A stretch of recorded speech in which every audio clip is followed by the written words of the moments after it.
fear. It's something that looms over all of us. Everybody deals with it, and we always hear this phrase, face your fear. From every martial arts movie to every inspirational talk, we hear this all the time, face your fear. Now, it's really easy to take played out sayings for granted, but you know what? I've been really impressed with fear within this last year. In 2014, Kevin introduced me to rock climbing. Now, my first reaction to rock climbing was this. I'm afraid of heights, I get vertigo, my back hurts, my back can't handle it. No, it's too real, it's too real. But then he took me there and I saw them climbing and I saw them having fun and I saw them doing something that I kind of wanted to just try it. I wanted to belong with them. I wanted to have fun too. And you know, if it was just going to be a little bit, I wanted to try, at least halfway. So what happens? A gear switches in my brain. I say, you know what? I'm just gonna try. And sooner or later, we're getting a pass. I'm getting shoes, renting shoes, putting on the harness, and I'm taking my first step on the wall. I learned to take my first step, and then my first hold, and then another, and then another. And I hear Kevin saying to me, I got you, I got you. And seriously, I'm like 5 feet off the ground, okay? And he's saying, I got you, but the ground, it taunts me. It taunts me, but my heart says, keep going. This is thrilling, this is exciting, it's new, it's scary. It's okay, you're good. You can come back down now. You've proven to yourself and to everybody that you can go a little bit, that you can go halfway. You tried it, you're all right, you're okay, you're good. Come back down. But my heart says something else. Maybe it's my ego. It wants to summit. It wants to reach the top. Everyone's watching and I want to join the others who have climbed to the top as well. My head and my heart, they fight. And my muscles, my arms, they ache. They're quivering. Everything is feeling like it's gonna fail. And it's so easy to just say, okay, I give up, that's good enough, it's good enough. And everything hurts because of my indecision. I take a deep breath and I muster everything and I keep reaching and I keep reaching and I go and I just move, and every problem that's in front of me, I grab it. Everything that's in front of my feet, I step on it, another step, another one, another level. And before I know it, I'm 20 feet up looking down and I've reached the top. What do you think? Flip. When I got up like way high, I got like kind of like vertigo. But I just keep like looking straight. Yeah, but it was really fun. Yeah? Yeah, it's fun. All right. Cool, Any thanks. last message? You should try it. You should try it. It's nothing crazy. It's nothing fancy. There's no view. I'm in a gym. And I feel like this is the best view ever. And I'm exhausted. I'm so exhausted from climbing 20 feet up. But I'm not climbing, you know, physically I'm tired, but I wasn't just climbing the wall, right? I was facing my fear. When I looked out from that summit, my first summit, I said, huh, that's interesting. Fast forward to last weekend, and it's all the same feelings. It's all the same mentality. It's my head and my heart fighting for indecision, making me still, making me quiver in front of the next move that I have to make. We're climbing now outside. My head can't see anything but the fear. Outside, holy crap. Fear grips me. It grips me. But the rocks, they call to me. They say, come on, give it a try. I envision trying. I envision putting on the harness. I envision learning the words, learning the training. I envision what it would feel like to grab the rock. And by the second trip of going outside, I've summited a wall of over 75 feet tall. And we're outdoors, a place that I thought we would never go. I've learned to trust the process. I've learned to trust my training. I've learned to trust my team who's below me. Climbing outside and climbing inside, the differences are pretty great. It is a whole new game when you're climbing outside. However, I would say how to climb, whether you're indoor or outdoor, is pretty much the same thing. You're learning to trust. You're learning to trust yourself. You're learning to trust the equipment, your training, your team, right? It's really about finding your breath in that moment of panic, when you're tired, when you don't see how you're going to attack the problem that's in front of you.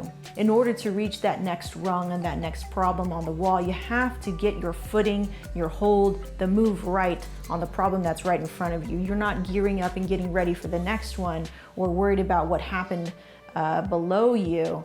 You're worried about right in front of you. What's the problem that's right in front of you? Look at it.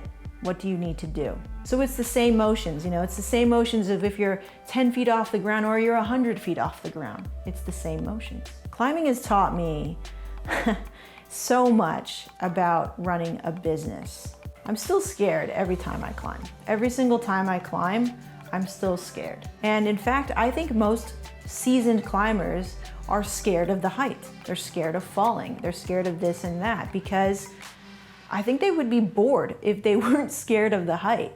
And then what would you climb for if you weren't scared? It's the fear that makes it great. It's the fear that makes you want to try. So running your own business is like that. It's so much like that, right? As I transition from being like a beginner, not knowing squat about online business or running a business in general, to being a little bit more seasoned, to being a little bit more experienced, I just see the parallel is so obvious. The motions that got me to where I am right now are always gonna pull me through no matter what. I realize that now. A couple of weeks ago, I debuted the Video Marketer's Cookbook on Amazon, and we were at number 2. I'm number 2 in all 3 categories for the book. This morning I woke up at 4 because I was vexed, terribly vexed. Unlike most bestsellers on Amazon with a book and with a platform, however big or however small, they usually debut at number 1. Okay, and so to me, it really it hurt my ego, and it made me doubt who I was. It made me doubt my audience. It made me doubt the offer that I was bringing to people, the value that I was offering to people. It made me doubt so much, because if I was number 2 after all of this, after putting everything on the line, what would that mean for me in the future? And I was thinking about all kinds of what if scenarios and everything, and I was focusing on the problem that was ahead of me and problems that I had made were behind me, and I wasn't focused on what was in front of me. And I couldn't even be grateful for what was in front of me. Number 2 is not a bad deal, right? But thanks to my team, and I have a very tight team behind me of people, and they know who they are, I was able to breathe, find my breath within my panic, look at the problem that was in front of me, and make a move. In climbing, when you're indecisive, you waste time, energy, you'll fall. You can't be indecisive. You can't be torn between your heart and your head. For me, I've learned to always follow my heart. For other people, it's the other way around. I'm executing the same moves in business that I did 3 years ago. A couple weeks later, the Video Marketer's Cookbook debuted at number 1, finally hit number 1 in Amazon as a bestseller in direct marketing. My seller's rank rose to 10,000 instead of the 15,000 that it debuted at. This is it. This is the climb. This is entrepreneurship. This is running your own business. There's one problem in front of you, and it's one problem at a time. You can only do one at a time. Trust your mission, trust your heart, and trust yourself to execute. Breathe through all of the tough shit that's going to happen, because it will happen, and then make your move.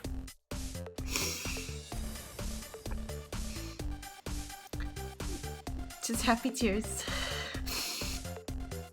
Hey guys, thanks again for watching episode 5, titled Fear of Getting the Lab. You can check out more episodes in the link in the description by visiting my channel or just poking around there if you're on Facebook watching there.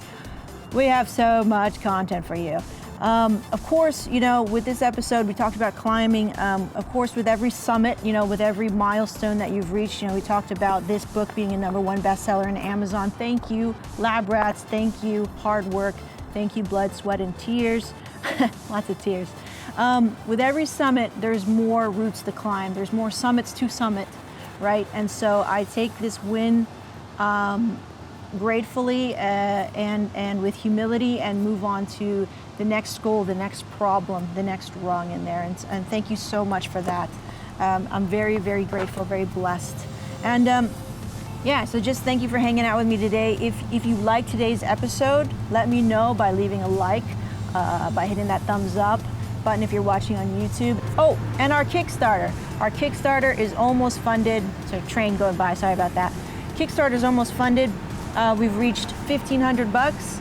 We're in the home stretch to raise another 400 some bucks to reach our goal of $2,000 in Kickstarter. If you want to learn how you can help me make this dream a reality, if you want a copy just like this, well, it won't be just like this. It'll actually be a lot better. This isn't formatted. This is just a proof. But I'm signing copies. I'm giving paperbacks. We're doing hardcovers. We're doing a bunch of other giveaways like the audiobook as well. And if you are a backer for Kickstarter, you get way more for your money. You get more bang for your buck through Kickstarter than there's ever going to be anywhere else, like Amazon or CreateSpace or anything like that. Okay, so links are in the description. Thank you so much, guys, for watching. I will see you in that next video. Once again, my name is Meg, reminding you to get in the lab. We'll see you next time. Peace.